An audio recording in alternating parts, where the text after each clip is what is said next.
Boa noite. Hoje, vida de terapeuta. E eu convidei, né, o professor Márcio para continuar conversando com a gente sobre as avaliações. Uma boa intervenção, ela precisa não só de uma avaliação, de várias avaliações. E se tratando, então, da área de educação, isso é primordial. Então, hoje nós vamos falar sobre o Vineland, que vai colher dados do comportamento adaptativo. E a MC, que é a avaliação da modificabilidade cognitiva do Dr. Forsten. Então, eu vou chamar o Márcio aqui para falar. Oi, Tati. Senti sua falta hoje. Deixa eu chamar.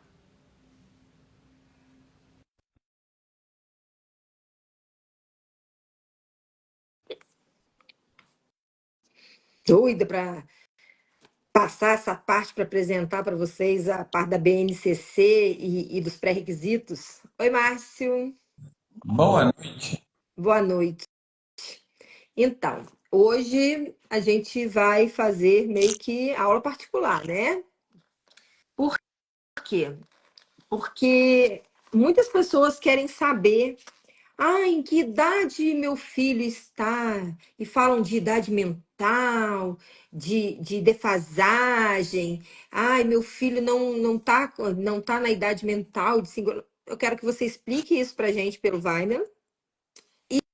E depois você converse com a gente sobre a avaliação da modificabilidade cognitiva. Então, a gente vai marcar aí mais ou menos 20 minutos para você falar do Weiner. E depois você pode falar da MC. Ok? Bom, boa noite, então.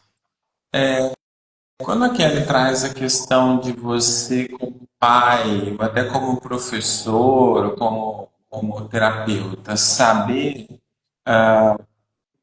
o perfil comportamental adaptativo, né, o Weinberg é uma escala para você ver em que nível essa pessoa está nesse comportamento.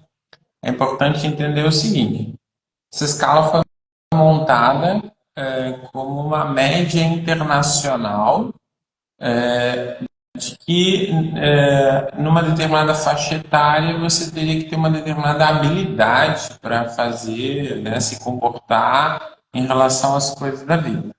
E essa escala ela vai analisar alguns domínios, né? Por exemplo, domínio de comunicação.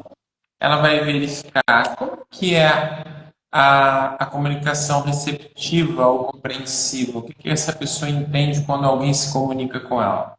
Como é que ela se expressa para expressar o que ela entendeu, uma necessidade que ela tem, um desejo, uma condição que ela está passando, se ela está com dor, se ela tem alguma questão assim. E a escrita, como é que é a comunicação escrita dela, né? Então, isso seria os três aspectos que o Wagner ia avaliar na comunicação. Outra coisa são as atividades de vida diária, né? Como é que são os cuidados pessoais com ela, como é que é a questão de uma percepção numérica da realidade, como é que é a relação escolar, então isso está dentro de AVD, dentro do Wagner.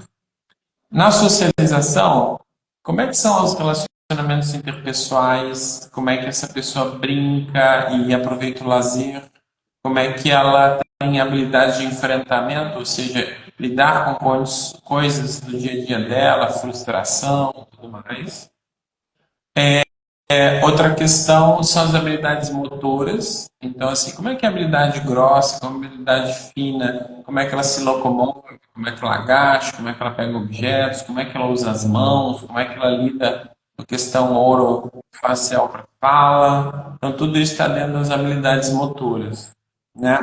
Então, vocês percebem que é uma escala que ela agrupa, né, vários aspectos do funcionamento da pessoa e também vai pegar também comportamentos que ele considera que mal adaptativos, né, que são questões que podem aparecer como uma pessoa né, problemas de comportamento, ele tem 3 escalas, A, B e C. A C já são coisas mais psicológicas mais graves e tal. A 1 e 2 são, né, A, B são mais simples. Mas assim, o que importa não é tanto o conteúdo dessa escala, mas sim o que ela pode oferecer para quem está trabalhando. E eu tenho uma dimensão em qual é o nível de funcionamento que essa pessoa está, onde é que ela está com mais dificuldade, onde é que ela está com um comportamento, vamos dizer, dentro de uma média, né? Então, isso é importante que a gente perceba que é um sistema também, não só para classificar a pessoa, ela está nesse nível, porque na faixa etária, ela, apesar de ter 10 anos, tem um comportamento adaptativo de 4 anos. Mas eu acho também que é ilustrativo para a gente saber, assim, o que essa pessoa teria que fazer nessa faixa etária. E o meu filho, o meu aluno, o meu paciente está fazendo aquilo? É uma escala que pode te definir objetivos, que pode dizer, opa, na pontuação do Vale, 2 é quando a pessoa já tem aquilo consolidado, que ela já faz sem dificuldade. 1 é quando ela faz às vezes com alguma dificuldade, 0 é quando ela não faz. Então, às vezes, quando você está trabalhando com uma criança, um adulto, até, você pontua isso e você estabelece muito assim, aquilo que está em nível 1, que é um desenvolvimento que ainda não está consolidado, acaba virando um objetivo seu de trabalho. Tá? Ele tem na habilidade social, ele tem algumas dificuldades, mas ele tem nível 1 em algumas habilidades. Então, aquelas habilidades que estão nível 1, a gente vai trabalhar com um objetivo mais imediato. Ele não consegue permanecer no espaço com outras pessoas por muito tempo. Aquilo vai ser um objetivo. Então, o Valiant, além de te dar um parâmetro de como é que está o desenvolvimento dessa pessoa, nível de seus comportamentos adaptativos, né, suas relações, seu desenvolvimento, ela também pode te oferecer objetivos. Às vezes os pais não têm ideia do que uma criança de 3, 4 anos, 5, 6, 7 anos deveria fazer, porque convivem com seu filho, né? E vão se adaptando à forma de que o seu filho atua, como ele funciona, e aparentemente está tudo bem. Quando o pai começa a entender, quando você discute, apresenta uma escala como válida, o pai tem uma outra percepção. E o filho, que tem 5 anos, já deveria estar fazendo várias outras coisas, principalmente na questão da participação e do cuidado social. O seu filho já ajuda a colocar uma mesa, ele já ajuda a lavar um prato, ele já ajuda a fazer determinadas coisas. Às vezes os meninos têm 12 anos e a família ainda não está permitindo, oferecendo esse tipo de situação. A gente diz que, né, numa perspectiva do Forest, a gente está dizendo que, no fundo, isso está ocorrendo é uma privação cultural, ou seja, sem querer, as famílias, professores e outras pessoas acabam limitando o acesso dessa pessoa a experiências sociais que permitiriam o desenvolvimento dela. Então, o Wagner é muito bom para essa formação da família também. Vamos estudar, vamos ver o que o teu filho na faixa etária deveria estar fazendo. E aí você começa a ter uma consciência maior, né? Opa, tem um atraso aí, então vamos trabalhar com isso, vamos trabalhar isso como objetivo, né? Lógico que você pode fazer estudos dos marcos de desenvolvimento, mas o marco de desenvolvimento geralmente é um parâmetro mais amplo, assim, você não tem ideia de uma frase ou de uma atividade cotidiana. Então, o Wagner ele trabalha melhor isso, ele deixa mais claro isso quando você está trabalhando na orientação familiar. Tem o Wagner escolar também, que ele vai falar de coisas da escola, né? Ele consegue denominar e ter entendimento de 50 palavras, 100 palavras, como é que ele lida com tarefas e tal. Isso também para o professor é um parâmetro, né? Não só os conteúdos que o MEC, que o BNCC definem, mas o Wagner escolar ele vai trabalhar essa noção também de que ele teria como competências nesse espaço escolar de realizar, né? Então, o Wagner é um instrumento que é importante de estudar, de ter isso, de fazer um curso, né, de usar o Wagner tanto na escola quanto com famílias de orientação. No nosso trabalho, como protocolo, né, numa equipe multidisciplinar, os psicólogos aplicam isso como base, né, mas não é um documento de domínio exclusivo da psicologia, né? A psicopedagogia pode usar, a pedagogia pode usar, a terapia ocupacional pode usar. E aí é importante, né, numa relação de discussões científicas que a gente vem fazendo, o Wagner ele é considerado um padrão ouro internacional. Assim. Quando você vai fazer alguma pesquisa a nível de melhora de desempenho de alguém, de desenvolvimento de alguém, a partir de uma intervenção terapêutica, o Wagner é um instrumento muito usado internacionalmente. Então, a gente está falando de um material que ele pode servir como uma referência, né, para você perceber o desenvolvimento de alguém.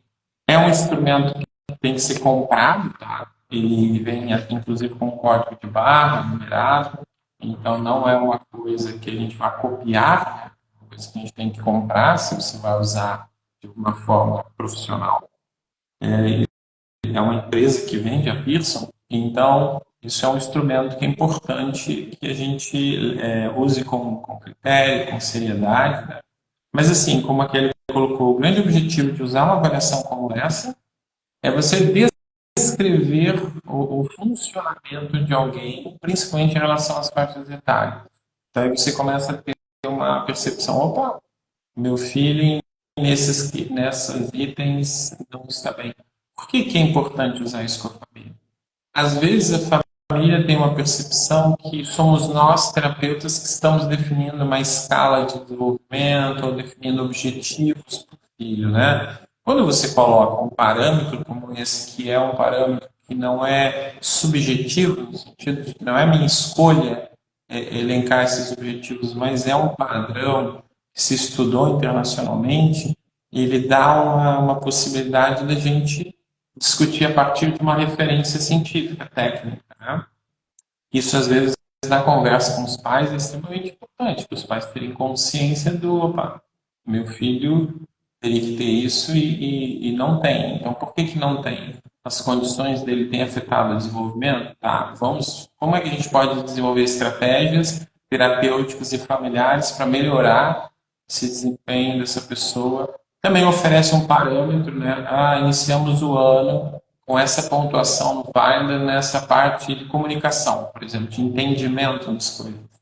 Depois de 6 meses, em agosto, a gente faz uma nova avaliação de, opa, ele melhorou, ele poderia ter pontuado 30 pontos, ele pontuava 12, agora ele pontuou 14. Foi um aumento de 20%. Então, você tem uma, uma percepção quantitativa também, além de qualitativa, que é aquilo que você observa, né, no funcionamento da pessoa, você também tem uma possibilidade de pontuar, né? Isso eu acho que é extremamente importante quando você trabalha com a família para dar um feedback para ela, mas também hoje os terapeutas de escola trabalham com um plano de saúde, né? Os terapeutas, a escola às vezes não faz uma avaliação de conteúdos porque acha que a criança não vai desempenhar, não dá conta daquilo ali, que ela é inclusiva, né? Teve uma mãe que me disse, Márcio, a nota dele é R, regular. Eu disse, por quê? Porque a avaliação que foi feita, não, como ele é inclusivo, essa é a nota que se dá. Então, no fundo, não foi feita uma avaliação. Né? Então, às vezes, isso é uma coisa cultural também nas escolas. Criança inclusiva não é avaliada. Ela não tem uma pontuação. Não, a gente pode pontuar sim e deve. Porque como é que você sabe se aquela pessoa atingiu um objetivo ou não? Eu faço um PEI. O PEI tem que ser avaliado para ver se eu estou conseguindo atingir os objetivos do plano de ensino individualizado que eu fiz. Né? Então, aqui a gente está mostrando instrumentos que podem perceber essas questões. Né? O Wagner ele tem uma estrutura de questionário, que são perguntas que fazem ou o cuidador, pai, familiar, ou ao professor ou profissional. Então, isso parte de uma percepção de uma outra pessoa em relação ao desempenho ou funcionamento de um indivíduo. Né? Então, esse é o tipo de trabalho que o Wagner faz. Ele tem uma forma de cálculo de um score, né, de uma nota, e as pessoas acham que não é muito simples. Depois que você pega a prática, você consegue fazer isso. E tem alguns programas que fazem esse cálculo também, dependendo de como você vai aplicar. Bom, mas ele é um instrumento clássico, assim, né, que trabalha essas questões.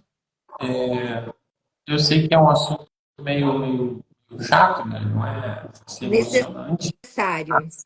mas ele é técnico, então a gente tem que usar essas questões técnicas também. Porque quando você vai avaliar, sendo psicólogo, psicopedagogo, outro profissional, você tem que ter uma base. Opa, como é que eu cheguei a essa conclusão? Como é que eu entendo esse funcionamento? Né? Muitas vezes os médicos nos pedem relatórios, o relatório que vai para o neuro. Aí o nosso relatório é baseado numa observação clínica, é minha opinião, é o que eu observei. Não que isso, né, de um profissional experiente não seja importante, mas você também tem que passar uma referência para o outro profissional, que é o médico, e dizer, olha, dentro da escala tal, o desempenho dele foi esse, segundo a nossa observação, segundo o trabalho que eu fiz. Né? Uma outra escala ou classificação que a gente usa também é a CIF, que é a Classificação Internacional de Funcionalidade. Ela é muito mais completa que o VAI, né? Ela é feita pela Organização Mundial de Saúde e ela incorpora desde o físico de uma pessoa, o funcionamento corporal, biológico, até como é que ela lida com a espiritualidade, se ela sabe namorar, se ela consegue um trabalho, se ela arruma a casa sozinha. Então é muito detalhado. Fala também das barreiras e dificuldades que essa pessoa pode ter. É uma barreira econômica, é uma barreira física, é uma barreira social. Por exemplo, aparece até o preconceito, por exemplo. Por que aquela pessoa não consegue trabalho? Porque ela tem uma condição em que as pessoas temem aquilo, né, por preconceito. Falando até de preconceito, vou fazer só um parêntese aqui da nossa conversa. Hoje eu estive visitando uma escola parceira de muito tempo, assim, de mais de 5 anos, e a gente falando do bom trabalho que eles estavam fazendo, né, de inclusão, de como aquilo tinha sido bom. Nós tínhamos pacientes que estão há mais de 5 anos com eles, e quando eles começaram eram pacientes muito difíceis e tudo, e hoje eles estão no ensino médio, estão aprendendo tudo. Mas aí a diretora disse, pois é, Márcio, isso tem sido gratificante para a gente, tudo mais, mas tem nos trazido uma outra realidade que é a evasão de alunos típicos, porque as famílias dos alunos típicos não querem mais que os filhos frequentem uma escola inclusiva. Eles acham que estar na turma com alunos com autismo, com outras coisas, é prejudicial para a aprendizagem dele, é prejudicial para questões psicológicas dele. Então, sim, sendo bem sincero, me deu uma baqueada hoje, assim, né, nessa visita que eu fiz numa escola, porque a gente luta tanto para que essas escolas possam ser inclusivas, e aí meio que a escola disse assim, pois é, mas a consequência de que a gente se tornou uma escola inclusiva, que aceita, que acolhe as famílias, que está sempre buscando, trabalhando, recebendo orientação, é que as pessoas estão fugindo de nós, enquanto escola. Triste. Então, assim, isso é uma coisa que a gente ainda tem que voltar a discutir aqui. Acho que é uma boa pauta, tá? Uma boa pauta. Eu me tornar uma escola inclusiva e as pessoas se evadirem dela mostra muito de como ainda a sociedade, como ainda as pessoas têm uma percepção individualizada, egoísta. Eu não vou nem aumentar muito a minha expressão aqui dessas questões, mas isso mostra que o direito das pessoas, né, da inclusão ferem ainda algumas pessoas que ainda não compreendem, que ainda não viram, né? E aí, por coincidência,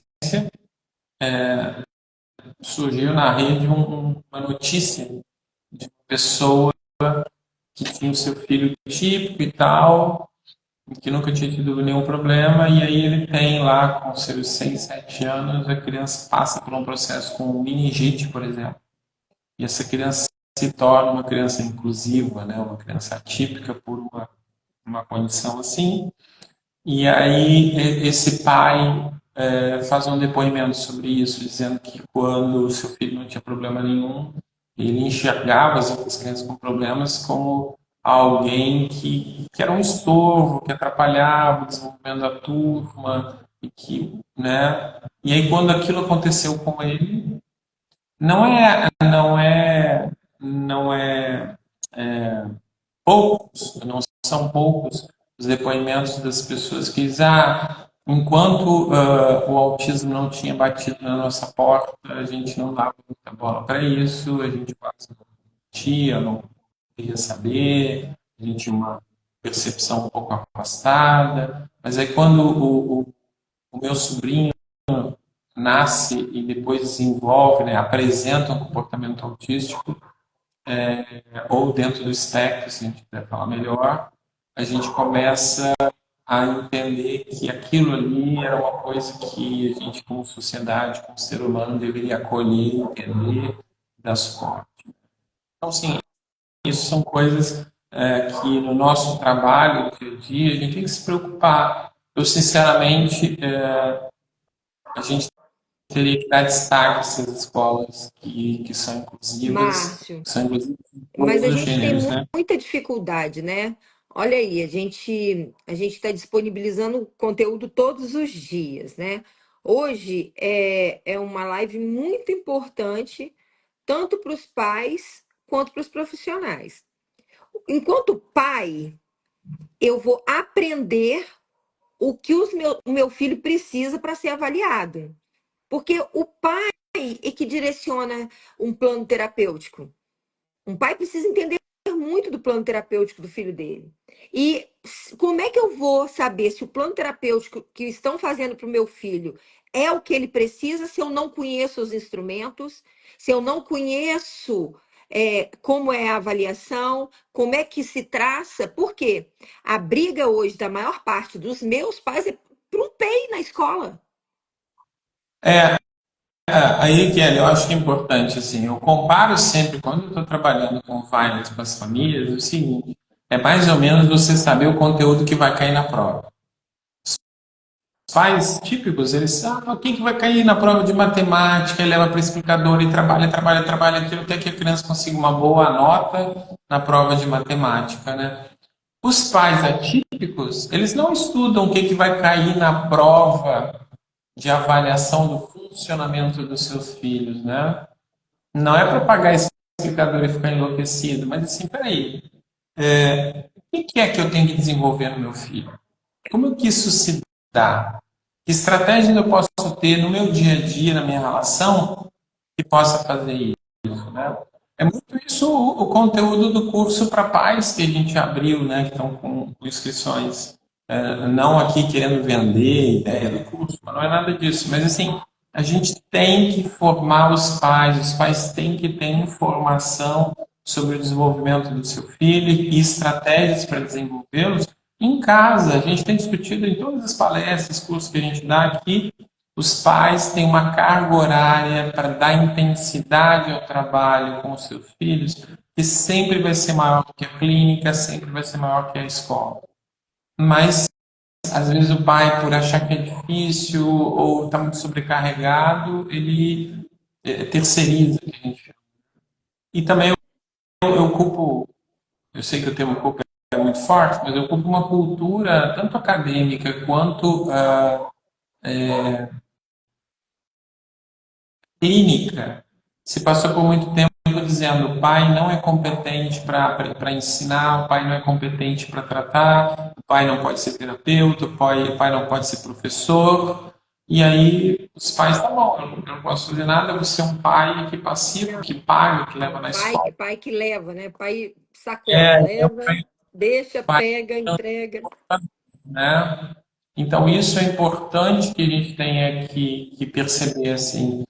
O termo hoje se usa muito a empoderar, mas eu acho que não, é devolver o pai ao lugar primordial dele, que é ser mediador, que é desenvolver o filho, né? O pai é atípico e o típico tem o mesmo papel, o mesmo funcionamento.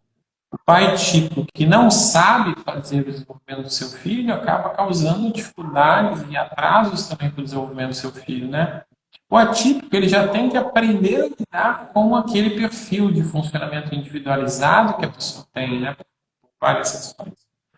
Então, assim, essa discussão que a gente está tendo de a escola inclusiva não ser apoiada, ser segregada, ou até não escolhida por famílias, são coisas que eu colocaria na conta da necessidade de evolução humana que ainda algumas pessoas têm que ter, né? Mas a gente está aqui para apoiar essas escolas, esses professores, né? Esses grupos, as próprias famílias típicas e atípicas que confraternizam, que dividem esse espaço para o desenvolvimento humano de todo mundo, né? E falando disso, né, que é o conteúdo que a Kelly queria que eu falasse, na AMC, a AMC é um nome que foi dado ao instrumento de avaliação do potencial de aprendizagem, criado pelo Forster, que se chama LPAD, e que no Brasil ele mudou de nome, porque o LPAD no exterior ele é composto por alguns instrumentos que no Brasil só psicólogos podem usar. E o Forrester não queria essa reserva de mercado no sentido de que só deixassem esses profissionais usarem, né? Ele queria que isso pudesse ser feito por professores, psicopedagogos, por vários profissionais, né? E nesse sentido, então, ele retirou instrumentos que eram só do domínio da psicologia aqui no Brasil e colocou instrumentos análogos, ou seja, que poderiam verificar as mesmas questões sem ser de domínio.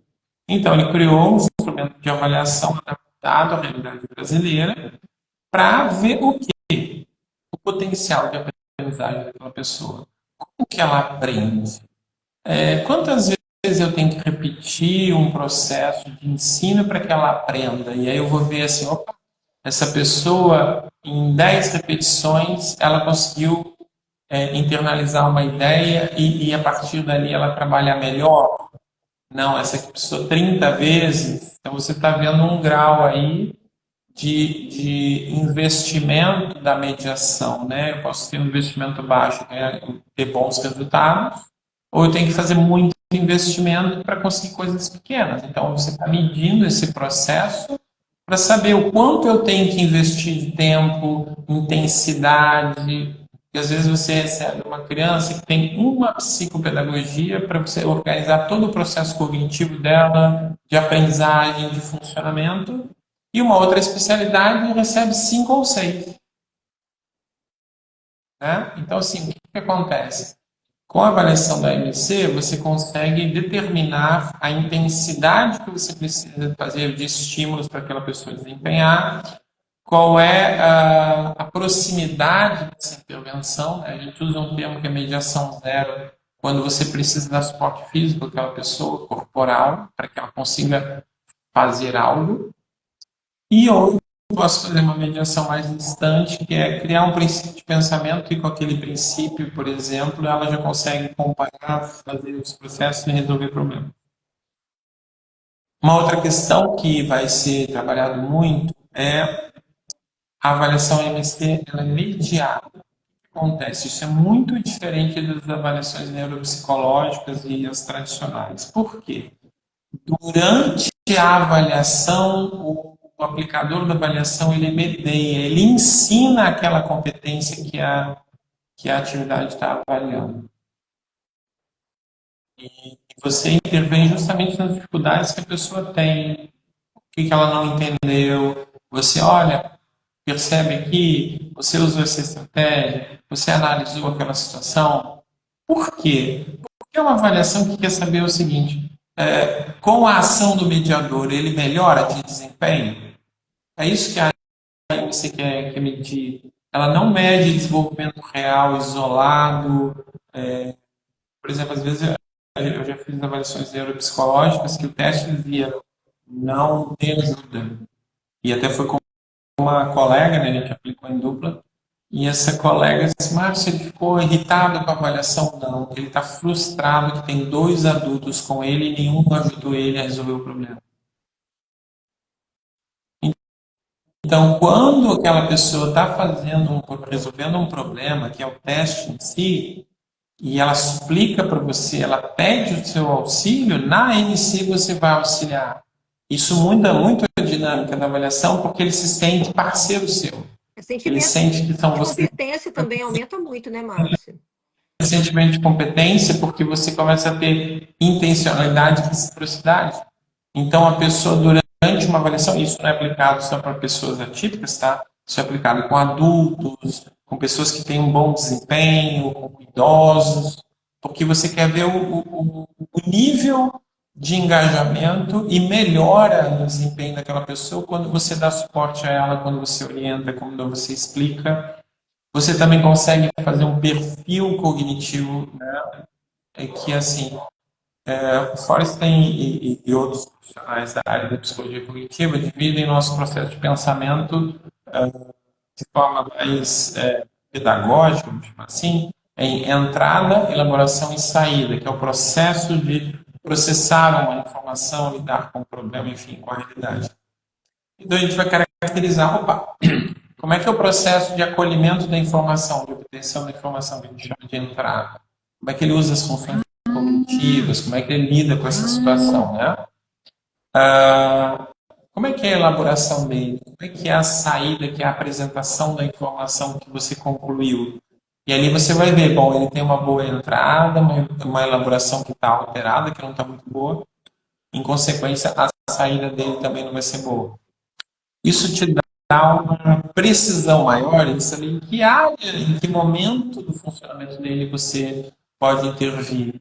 Às vezes, por exemplo, como o TDAH, ele é impulsivo na hora de obter informação, ele não ouviu a instrução, não, já sei, já entendi, e acaba errando na execução da atividade. Se você sabe que o perfil dele é assim, você vai ter uma precisão melhor de dizer assim, opa, no momento de aquisição da informação, eu vou mediar, eu vou enfocar a atenção dele, eu vou reduzir os estímulos, vou dizer, olha, isso aqui agora é mais importante, e o desempenho dele começa a ficar melhor. Essa intervenção humana, ela depois, no tratamento, ela começa a ser substituída por princípios de pensamento. Você viu, então, que quando você é mais cuidadoso, quando você oferece mais tempo para observar aquilo que você precisa fazer, quando você lê duas ou três vezes, você melhora o seu desempenho. Então, o que a gente pode elaborar como princípio para você resolver uma prova? Ah, eu devo prestar atenção, eu devo seguir esses passos, até que isso internalize e ele não precisa mais da minha intervenção. Ele gerou um processo de pensamento nele para lidar com a condição biológica e neurológica dele através de uma estratégia cognitiva. Ah, quando eu tenho uma busca sensorial vestibular e eu preciso muito me mover, como é que eu posso fazer uma adaptação às situações que eu estou? Ah, quando eu estiver necessitando disso, eu vou lá e falo com a minha professora, diz, professora, eu preciso ir ali fora um pouquinho, ir até o banheiro, dar uma deslocadinha e volto aqui para me organizar melhor. Eu vou mexer com a canetinha aí, como a Kelly está falando, né? Isso tudo são estratégias que a pessoa vai usar e vai conseguir descrever ou informar as pessoas sobre uma condição que é necessária a ela e ela consegue se adaptar e isso permite que ela funcione. Ou dizer assim, professora, eu preciso parar um pouco a prova, dar uma relaxada e voltar a continuar, porque eu me canso para fazer essas provas escritas muito longas e tudo mais, né? Márcio, Noto que eu vejo que a MC ela muda a perspectiva do profissional no seguinte: a gente está muito acostumado a lidar com dificuldades da criança. Isso já está tudo escrito lá no CID dela o que ela consegue, o que ela não consegue, né? O que a AMC, na minha experiência de AMC, né? De aplicadora de AMC, você tem, emerge, né? No